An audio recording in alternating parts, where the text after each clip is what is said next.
राधे राधे मित्रों, कैसे हैं आप सभी? जय श्री कृष्णा, राधे राधे। ठीक है। अभी की क्लास में सॉरी, अभी की क्लास में अपन देखने जा क्या हो गया? Hello hello. माइक टेस्टिंग सही है। मैं अभी की क्लास में अपन देखने जा रहे हैं आपका महामैथन 2026 बीए सेमेस्टर 2 लोक प्रशासन। भारत में लोक प्रशासन आपकी किताब का नाम है, बुक का नेम है public administration in India, MGSC Bikaner. Radhe Radhe, जय श्री कृष्णा। चलिए मित्र, राधे क्लासेस शुरू करते हैं। उससे पहले एक नजर अपन डाल लेते हैं आपकी कि भाई आपका जो सेमेस्टर 2 है लोक प्रशासन है, उसका अपन क्या कर रहे हैं, आपके नोट्स आपके अगर आपको चाहिए तो एप्लीकेशन में मिल जाएंगे। अगर आपको इसके नोट्स चाहिए तो एप्लीकेशन में मिल जाएंगे, प्लस हिंदी लैंग्वेज के अंदर, इंग्लिश लैंग्वेज के अंदर, आपको सभी भाषा के अंदर हमारे नोट्स मिल जाएंगे। तो आप एप्लीकेशन पे नोट्स चेक कर सकते हो, लिंक आपको डिस्क्रिप्शन में दे दी गई है, पिन कॉर्ड में दे दी गई है। अभी अपन क्या कर रहे हैं, अभी अपन आपका बीए सेमेस्टर 2 का लोक प्रशासन का महामैथन क्लास अटेंड कर रहे हैं। चलिए, और बाकी गेस्ट पेपर अपलोड कर दिया गया है, जाके आप चेक कर लीजिए। गेस्ट पेपर अगर आपको मिलता है तो बहुत बढ़िया बात है ना। मतलब अगर आप गेस्ट पेपर वाली क्लास लगाते हो तो बहुत बढ़िया बात है। क्यों? उसमें आपकी एमसीक्यूज की तैयारी हो जाएगी। आपको पता चल जाएगा कि भाई आपके कौन कौन से प्रश्न जो बहुत ज्यादा इंपॉर्टेंट है ना। टिक लगवाए हमने उसके अंदर। चलिए फिर शुरू करते हैं। और उस क्लास के अंदर तो जरूर गेस्ट पेपर तो जरूर से देख लेना, क्यों आपके एमसीक्यूज और फिलिंग द ब्लैंक्स तो वहीं पे ही करवाए हमने, और बाकी कहीं तो करवाए ही नहीं हमने आपके। तो आप इस क्लास में जरूर से अपना प्यार देना। चलिए फिर शुरू करते हैं। महामैथन 2026 बीए सेमेस्टर 2 लोक प्रशासन। भारत में लोक प्रशासन है ना। चलिए, भारत में लोक प्रशासन क्या है एक्चुअली में? वे आपकी पहले तो सबसे पहले तो इकाई देखिए, भारत में लोक प्रशासन की जो इकाइयां कौन कौन सी है ना वो देखिए। रुकिए, मैं थोड़ा सा छोटा हो जाता हूँ। अब परफेक्ट है। तो भारत में लोक प्रशासन आपकी कौन कौन सी इकाइयां? अभी इकाई नंबर 1 है। इकाई नंबर 1 में क्या आएगा आपके? इकाई नंबर 1 में 1909, 1919, 1935। Just wait a minute, pen का साइज बढ़ा लेते हैं अपन। 1909, 1919, 1935 शासन अधिनियम, ये आपकी थोड़ी सी क्या आ रही है बात में, लोक प्रशासन की कुछ बातें आ रही है। तो इकाई नंबर 2 में संघपालिका हो गई, जिसमें कार्यपाली राष्ट्रपति, प्रधानमंत्री या आपके जो भी मेंबर्स होते हैं, व्यक्ति होते हैं ना, वो आ जाते हैं। इकाई नंबर 3 की बात करें तो इकाई नंबर 3 के अंदर भी बहुत सारी चीजें आ जाती है। तो आपको करना कुछ नहीं है, बस फटाफट से इनको एक बार पढ़ लेना है ना। तो ये आपका सिलेबस रहने वाला है। इकाई 1, 2, 3, इकाई 1, 2, 3, और ये 4, 5, इकाई 4 और 5। तो इकाई नंबर 4 और ये 5, इकाई नंबर 4 और ये 5। ठीक है, परफेक्ट है। आगे चलते हैं। इकाई 1 में क्या क्या पढ़ेंगे अपन? तो ऐतिहासिक अधिनियम पढ़ेंगे, लाइक 1909, 1919, 1935 का अधिनियम।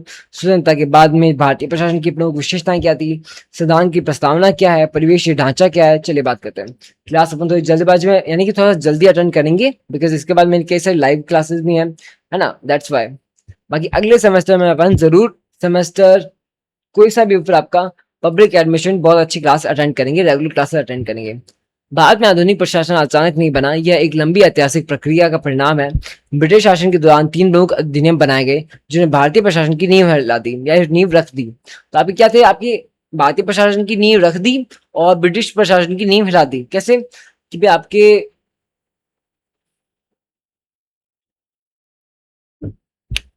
ब्रिटिश शासन के दौरान 3 प्रमुख अधिनियम बनाए गए, जिन्होंने क्या अपनी अपनी नींव रखी। कौन कौन सी नींव रखी? एक तो 1909 की, 1919 की और 1935 की। नींव क्या थी? प्रतिनिधित्व की शुरुआत, वैध शासन, संघीय व्यवस्था। ठीक है।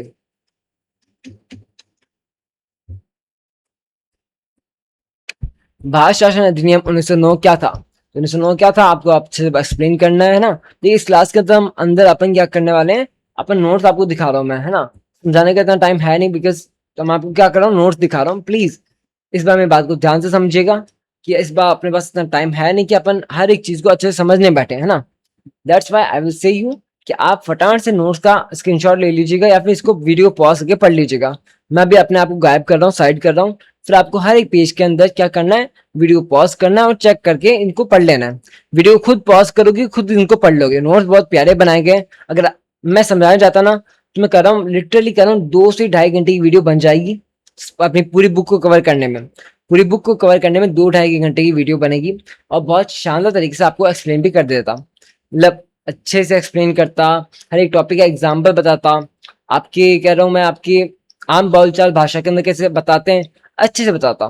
पर वही बात है कि अभी हमारे पास इतना लिटरली कोई टाइम नहीं है। मैं रोजाना 32-32 घंटे सो नहीं पा पा रहा हूँ, मतलब 32 घंटे जाग कर ही काम कर रहा हूँ। मैं पिछले 32 घंटों से सोया भी नहीं, रात को 1 घंटे की नींद आई थी, वो भी बैठे बैठे आ गई, मात्र 1 घंटे की नींद आई थी। तो that's why I will say you कि थोड़ा सा अपन आपको समझने की कोशिश करना होगा इस बार, कि इस बार अपन पब्लिक एडमिनिस्ट्रेशन की जो क्लास है अच्छे से प्रॉपर नहीं ले पाए। महामैथन आपकी डिमांड थी कि सर कम से कम एक तो कोशिश कीजिएगा, तो भाई महामैथन एक्सप्लेन करूंगा तो बहुत लंबी क्लास हो जाएगी और मैं फिर बाकी क्लासेस में पीछे रह जाऊंगा। That's why I will say you कि मैं आपका पेज चेंज करूंगा और आप वीडियो को पॉज करके इनको पढ़ लेना, या फिर स्क्रीनशॉट ले लेना, या फिर सबसे बेस्ट तरीका तो ये है वीडियो को पॉज करोगे और उनको पढ़ लोगे। ठीक है, चलिए। और बाकी एप्लीकेशन पे अगर आप जा सकते हो तो एप्लीकेशन में नोट्स अपलोड कर दिए गए हैं, आप जाके चेक कर सकते हो। चलिए, तो आपने क्या क्या आएगा, विधान परिषदों का विस्तार, भारतीयों की भागीदारी बढ़ी, पृथक निर्वाचन व्यवस्था, परिषदों के अधिकारों में वृद्धि। ठीक है, और बात करें अपन नोट्स को, आप एप्लीकेशन में मिल जाएंगे नोट्स आपको। वीडियो को लाइक कर दीजिएगा, चैनल को सब्सक्राइब कर दीजिएगा। भारत शासन अधिनियम 1919 क्या था? तो 1919 मॉन्टेग्यू चेम्सफोर्ड, आपके जो चेम्सफोर्ड सुधार आंदोलन था, या आपके भारत शासन अधिनियम 1919 था। तो आपको करना कुछ नहीं है, इस नोट को पढ़ लेना आराम से और आपको आंसर मिल जाएगा। लाइक इसमें द्वैत शासन की बात हुई थी। 1919 के अधिनियम क्या थे? द्वैत शासन को सरल भाषा में क्या समझाया गया कि भाई आपकी जो होता है द्वैत शासन, वो आखिर होता क्या है, वो अपन ने जाना। 1919 अधिनियम के बारे में हम जाना। ठीक है, अधिनियम की प्रमुख विशेषताएं भाई, 1919 के अधिनियम की प्रमुख विशेषताएं बतानी है तो प्रांतों में द्वैत शासन है, भारतीय मंत्रियों की भूमिका है, केंद्र में बदलाव है, उत्तराधिकार दिशा में आपके कदम है। तो इस तरीके से आपको आंसर आपको लिखना है ना। आपको कोई भी इस तरह रात नहीं काटनी वीडियो के अंदर, मतलब आपको आपका आंसर लिखते वक्त कोई भी आपको रात नहीं काटनी है। आराम से टाइम लेकर के आराम से बढ़िया तरीके से आंसर लिखोगे। ठीक है, हाँ, आपकी राइटिंग समझ में आनी चाहिए, इतना भी कोई खास इंप्रूवमेंट की जरूरत नहीं है। बाकी आप करते हो तो बहुत अच्छी बात है। भारत शासन अधिनियम 1935 की प्रमुख विशेषताएं बताइए। तो 1935 जो अधिनियम आया था उसकी प्रमुख विशेषताएं बतानी है। फटाफट से आइए और जानते हैं अपन।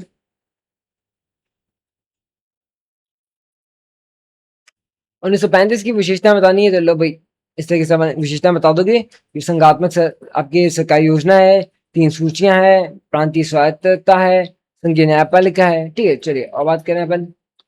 तो उपवन आपके 3 अधिनियमों की तुलना एक नजर में, लाइक जैसे कि आपका 1909 अधिनियम है, उसको पहले कुछ और कहते थे, फिर कुछ और कहने लगे। 1919 का अधिनियम है, 1935 का अधिनियम है, इन सभी को क्या करने लगे अपन, कुछ और नामकरण अपन ने दे दिया।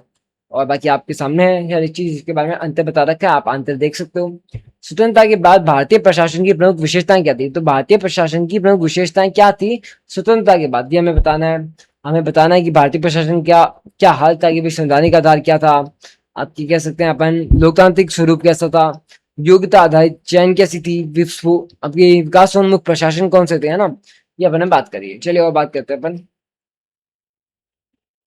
स्वतंत्रता के बाद प्रशासन में केंद्र की मजबूत भूमिका। तो स्वतंत्रता के बाद क्या हुआ, केंद्र आपके सत्ता में आया और उसकी जो मजबूत भूमिका थी, उसके अपन सभी क्या रहे अपन आई सस्पेक्ट रहे, यानी कि अपन कह सकते हैं वो लाइव देखा है। ठीक है, प्रस्तावना की संविधान की आत्मा है, यानी कि इसे स्पष्ट कीजिए कि प्रस्तावना ही आपकी आत्मा की क्या है, कुंजी है। चलिए, प्रस्तावना के प्रमुख शब्द तो भाई आपके सामने कुछ शब्द दिए गए हैं, लाइक संप्रभु संपन्न है, समाजवादी है, धर्मनिरपेक्ष है, तो लोकतांत्रिक गणराज्य है। तो कृपया करके आपकी कोर्ट रूम में इन शब्दों का प्रयोग कीजिएगा, किसी और प्रकार के शब्दों का प्रयोग यहाँ पे वर्जित होता है कोर्ट के अंदर, तो प्लीज। ओके, आगे बात करते हैं अपन।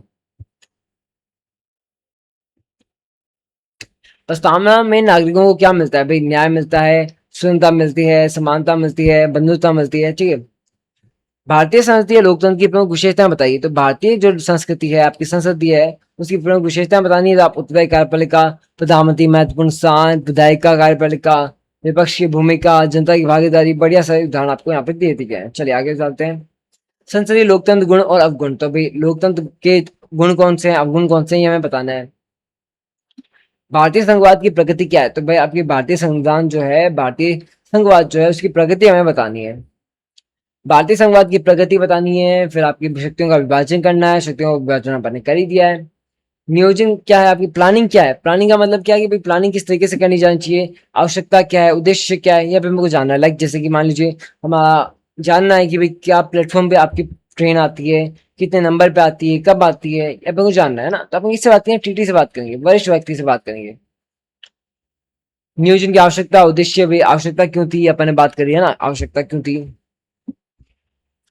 बाद में नियोजन की संरचना क्या थी, समाजवाद क्या था, है ना, समाजवाद और भारतीय प्रशासन में अंतर क्या है। तो हमने इसमें इस क्लास में अपन बहुत कुछ देखने वाले हैं।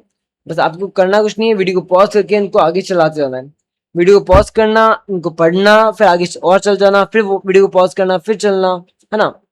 इस तरीके से अपन क्या करेंगे, 500 टुकड़ों के अंदर लगभग आपके मान के चलिए 17 तारीख तक आपका सिलेबस कंप्लीट कर देंगे। हाँ, एक आध दूंगा जो आपके सिलेबस के ऊपर कोई ना कोई प्रभाव होगा, है ना। चलिए फिर आगे चलते हैं। संघ पालिका का एवं केंद्रीय प्रशासन, इसका क्वेश्चन भी बहुत अच्छा है, जरूर आपको देखने को मिलेगा। संघ पालिका वाला क्वेश्चन है, आपके भारत के राष्ट्रपति वाला क्वेश्चन है, ये भी बहुत अच्छा क्वेश्चन है।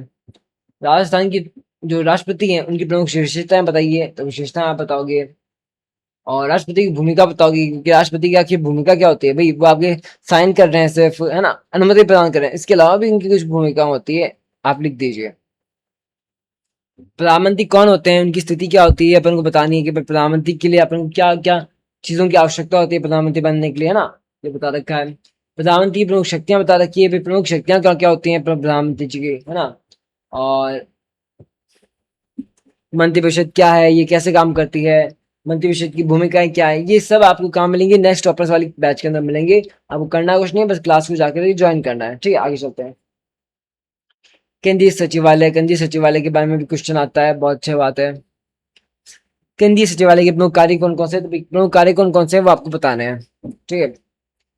केंद्रीय सचिवालय के प्रत्येक कार्य को विस्तार से समझे, लाइक नीति निर्माण है, विभागीय समन्वय है, आपके कह सकते हैं कुछ लोग इंस्ट्रूमेंट बजाना सीखते हैं ना, कुछ आपके बैंड बजाना सीखते हैं, कोई आप कह सकते हैं कि हारमोनियम बजाता है, कोई आपके माइक बजाता है ना, बढ़िया, बहुत शानदार है, मार्कशीट बजाता है। मंत्री मंत्रिमंडल सचिवालय वाला क्वेश्चन है, मंत्रिमंडल सचिवालय के प्रमुख कार्य हैं, प्रधानमंत्री कार्यालय है ना। तो आपको करना कुछ नहीं है, प्लीज जाकर ये वीडियो लाइक कर दीजिएगा, चैनल को सब्सक्राइब कर दीजिएगा। और इस प्रकार से मैं आपको कुछ डिफरेंस बताया है ना। चलिए, बहुत बढ़िया है, आगे चलते हैं अपन। अध्याय नंबर 6, गृह मंत्रालय। फिर आप गृह मंत्रालय के बारे में कुछ बता देना, आप शिक्षा मंत्रालय के बारे में कुछ बता देना। वीडियो पॉज करना और उन नोट्स को पढ़ लेना। वीडियो को पॉज करना, इन नोट्स को पढ़ लेना, बहुत शानदार नोट्स हैं। अगर इन नोट्स को अच्छे से पढ़ लिया ना, तो मैं कह रहा हूँ आपको ना किसी अदर क्लास की जरूरत है ना कुछ और। बस आपको करना कुछ नहीं, इन नोट्स को अच्छे से पढ़ना है, अच्छे से क्लियर करके पढ़ना है।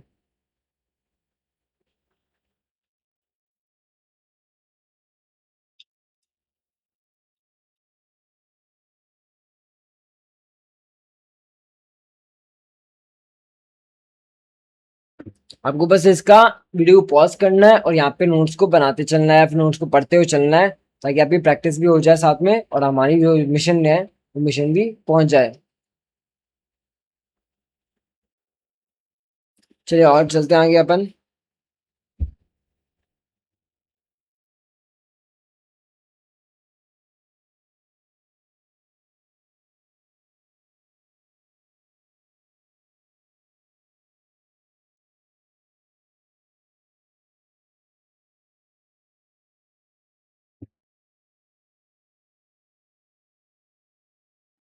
आपको बस इन नोट्स को आराम से पढ़ते हुए चलना है। नोट्स आप खुद पढ़ोगे तो भी बहुत इजी नोट्स बनाए हैं, कि आप अगर खुद भी इन नोट्स को पढ़ोगे तो आराम से आपका एग्जाम अच्छा जाएगा, एग्जाम के अंदर अच्छे से आप अटेम्प्ट करोगे, ठीक है। और बाकी मैं आपसे एक बार दोबारा से फिर से सॉरी बोलना चाहूंगा कि अपन इस क्लास को प्रॉपर अच्छे तरीके से नहीं ले पा रहे हैं, बट अगले सेमेस्टर में जरूर अपन अच्छे से तैयारी करेंगे पब्लिक एडमिनिस्ट्रेशन की। बट इस सेमेस्टर में अचानक से पेपर आ गए, अचानक से इतना सब कुछ हुआ, उसके बावजूद में भी बहुत सारे आपके अदर सब्जेक्ट्स भी हैं जिनकी क्लासेस होती हैं, उनकी कह सकते हैं अपन कि उनके अ, नए ऑफर के साथ उनको बताया जाता है कि भाई आखिर नया ऑफर है क्या, इन्हें पता ही नहीं है अभी तक कि नया ऑफर भी आ चुका है ना। तो अपन ये चीजें आप लोग डिस्कस करेंगे,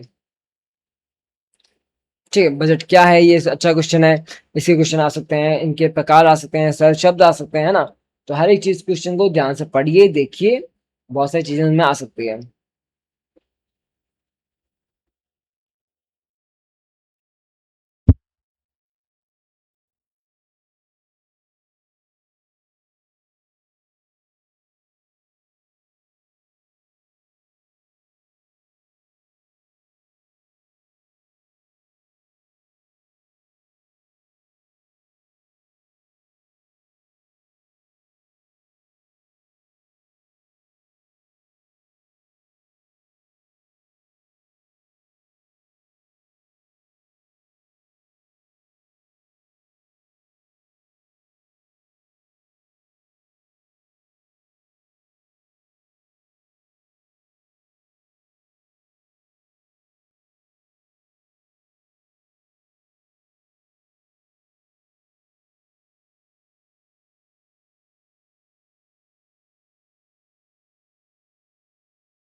तो भाई इसी के साथ हमारे सेमेस्टर 2 के आपके पब्लिक एडमिनिस्ट्रेशन यानी लोक प्रशासन के नोट्स यहीं खत्म होते हैं।